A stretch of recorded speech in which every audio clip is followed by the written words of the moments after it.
This is the Biblical Unitarian Podcast.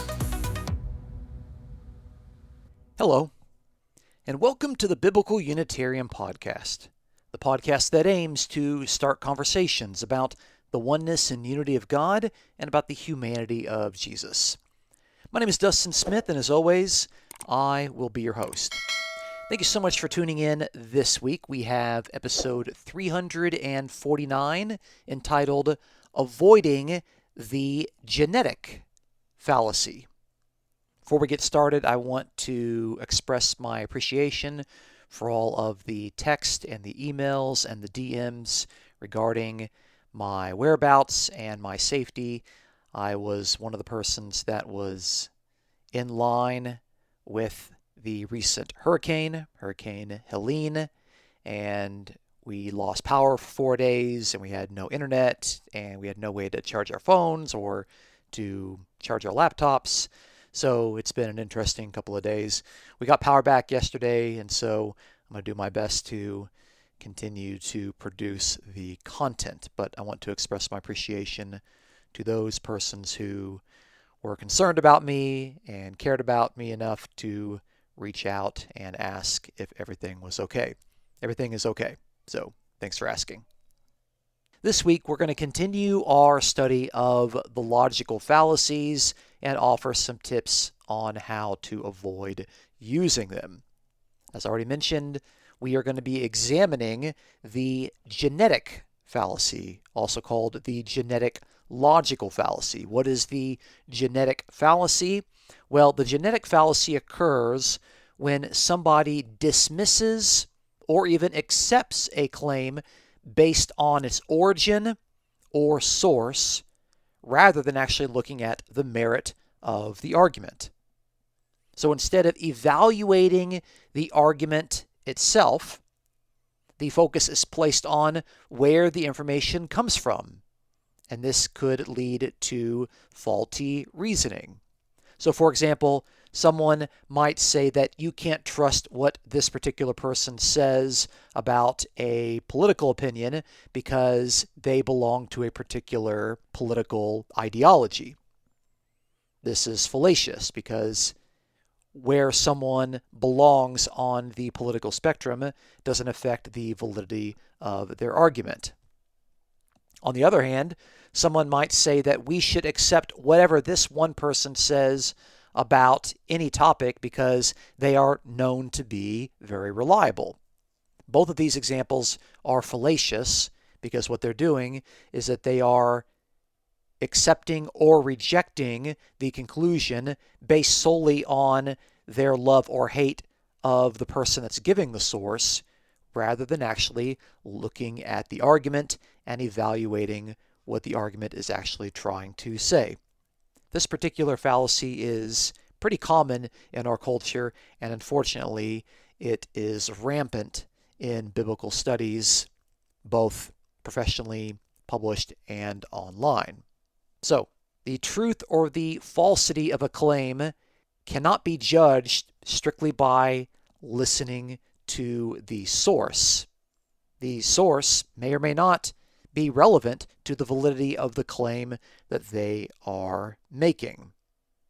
Let's look at some examples in biblical studies to show how the genetic fallacy appears, particularly when interpreters of the Bible or even scholars dismiss or even accept ideas about what biblical texts have to say based solely on the origins of the person saying it, rather than the strength or merit of the arguments. So here's an example of the genetic fallacy occurring in biblical studies. This is going to be our second point, point number 2.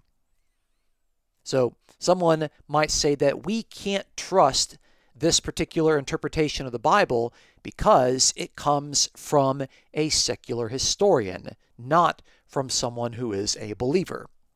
This is fallacious, and often people will look at someone like Bart Ehrman, who is not a professing Christian, and he is a secular historian by his own admittance, and people will say we can't trust the interpretation that he gives because he's a secular historian. He's not a Christian.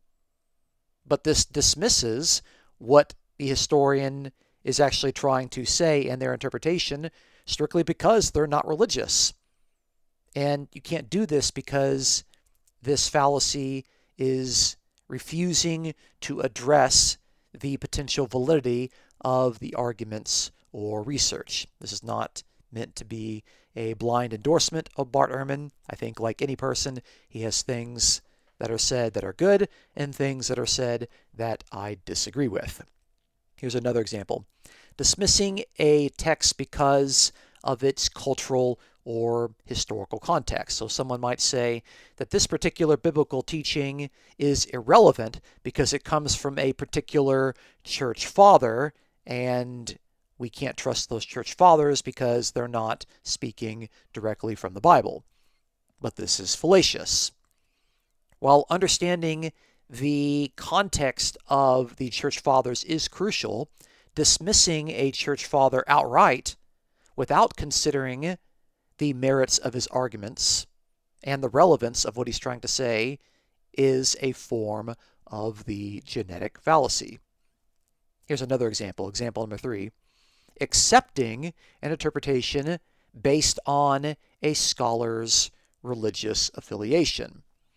So someone might say that this particular interpretation absolutely must be correct because it was written by a well-respected Christian theologian. But this is the genetic fallacy. Accepting the argument based solely on a scholar's religious background rather than actually listening to the argument and critically examining the logic and merits of that argument is the genetic fallacy. We actually have to listen to what the person says and not just assume that just because it comes out of a particular person's mouth that it should be accepted or rejected by that matter. Number 4, dismissing critical scholarship because it has a perceived bias. So here's a good example of this. We should not take higher criticism seriously because it originated from scholars who had an anti-Christian agenda.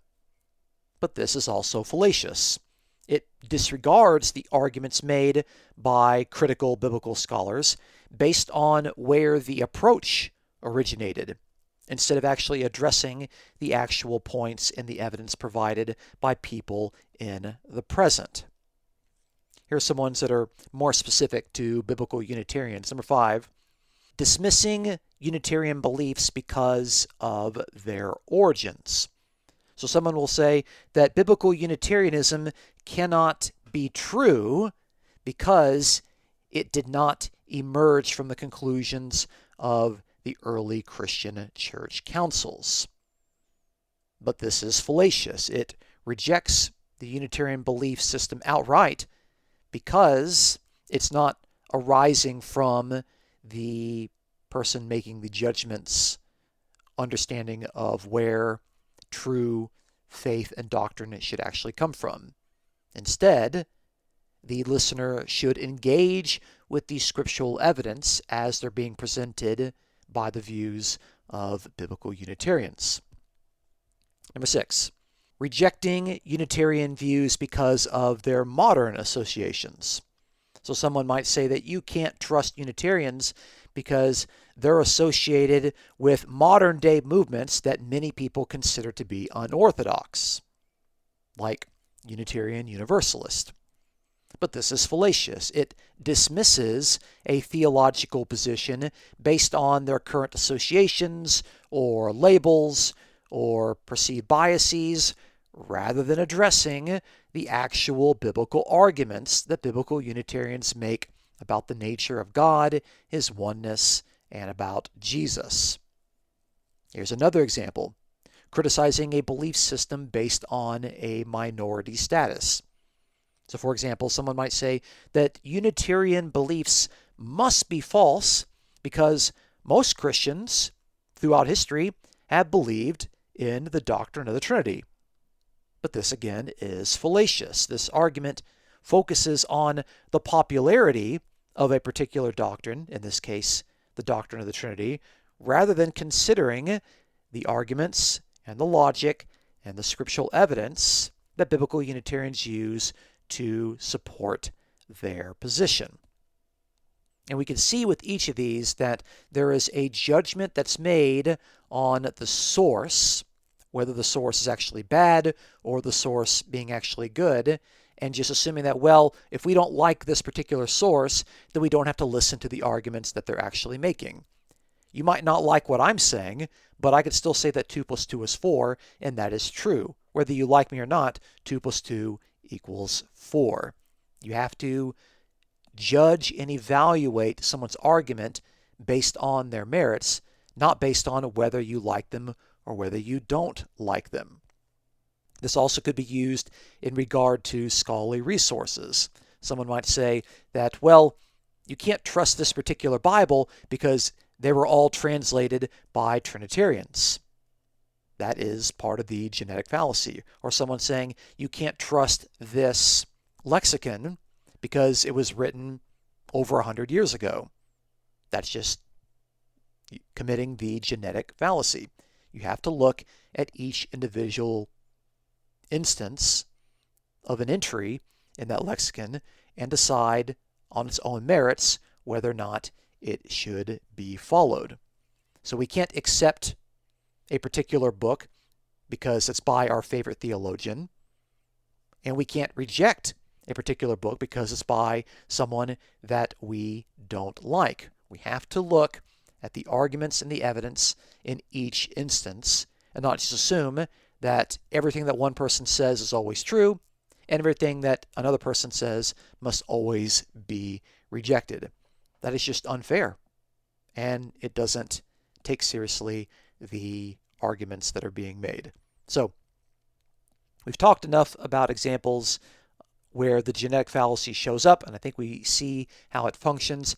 How can we make sure that we are thinking logically so that we avoid committing these fallacies? This is going to be our third and final point, how to avoid the genetic fallacy. So I've got several tips to help us to make sure that we are evaluating the evidence fairly and not judging either too favorably or too unfavorably the source to the point to where we actually don't listen to the facts that they are trying to present. So here are some tips. Number one, we need to evaluate the argument's content. We should focus on the logic, evidence, and reasoning of the argument rather than where it comes from or who is actually making it. And a good way to make sure that you're doing this correctly is to ask yourself this question: does the argument make sense regardless of who is stating it? If the argument makes sense, if your beloved mother is saying it, then perhaps the argument is good and the origin is not to be judged. Number two, we have to separate the source from their position. We need to recognize that a claim's origin doesn't automatically affect its truth. This is why in debates you need to make sure that you are debating a particular person's position. You're not debating a particular person.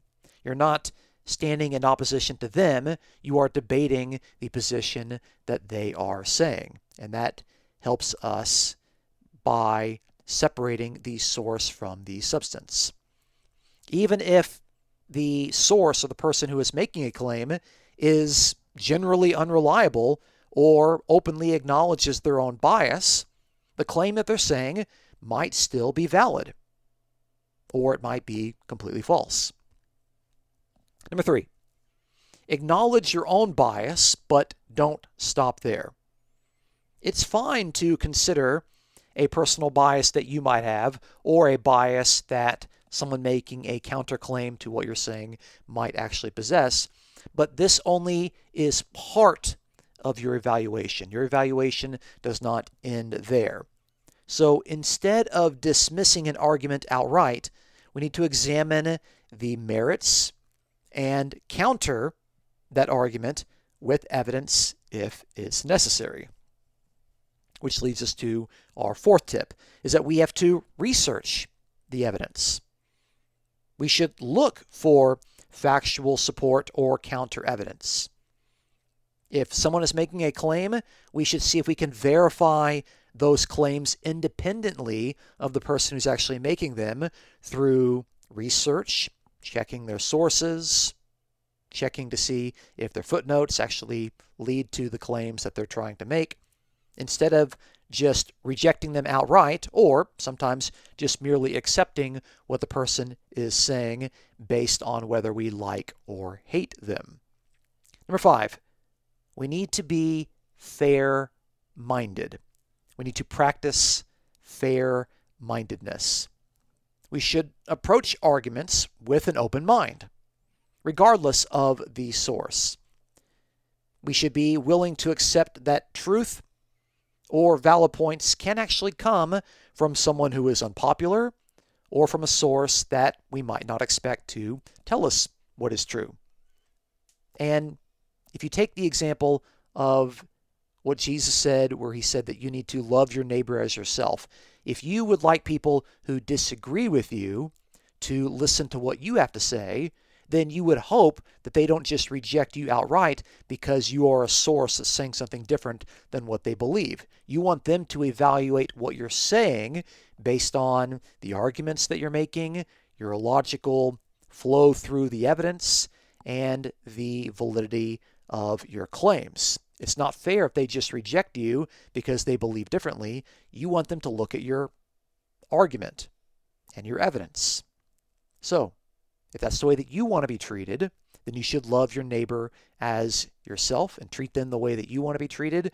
We should listen to the arguments that other people have to say, even if we say that from the outset we disagree with them, we don't like them, and maybe in the past they have done some things that might characterize them as somewhat untrustworthy. We should be fair-minded in our approach. Number 6. We have to avoid personal attacks. I've already made an episode on ad hominem attacks and demonstrated in that episode that the ad hominem fallacy is very, very fallacious. But we should be focusing on the argument that is being made, not on the person making it. Even if you disagree with that person, even if you dislike them, even if you hate them, it doesn't automatically mean that what they're saying is wrong. And our final tip number 7, is that we should consider all perspectives. If you claim to be a truth seeker, then you need to be willing to seek truth, even if it comes from someone with whom you initially disagree. So when you're engaging with a claim, try to evaluate their perspective in addition to your perspective. That way you're evaluating multiple perspectives. This is going to broaden your own understanding, and it's going to help you to avoid dismissing outright an idea solely because of its origins. On the other side of the token, we should be willing to listen to what other people have to say, even if we automatically trust a particular person, whether that person is our parents, or our pastor, or our favorite philosopher, or our favorite content creator. You can't just believe everything that you're told. You have to be a good truth seeker, what a lot of Christians call as good Bereans, where you're going to search the scriptures daily to see if what the person is saying is actually true. And actually, Luke tells us in Acts 17:11 that the people who did that were noble-minded. So by focusing on the merits of the argument and seeking out evidence, you can avoid falling prey to the genetic fallacy, and you can engage in a more balanced reasoning. Thank you so much for tuning in to this week's episode. Join us next week as we continue to look at logical fallacies. Next week, we will look at the ambiguity fallacy. Please look forward to our next episode. If you enjoy our podcast, please consider supporting us as we promote the sound and non-negotiable truths about the oneness and unity of God and about the humanity of Jesus. You can support us absolutely for free by subscribing, giving us an honest review, and sharing your favorite episodes with your friends. If you feel led to offer a donation, please check out the episode's description for a PayPal link, or you can subscribe with a monthly membership on the YouTube channel. The Biblical Unitarian Podcast is produced and edited by Dustin Williams. I am Dustin Smith, your host. Until next time, please take care.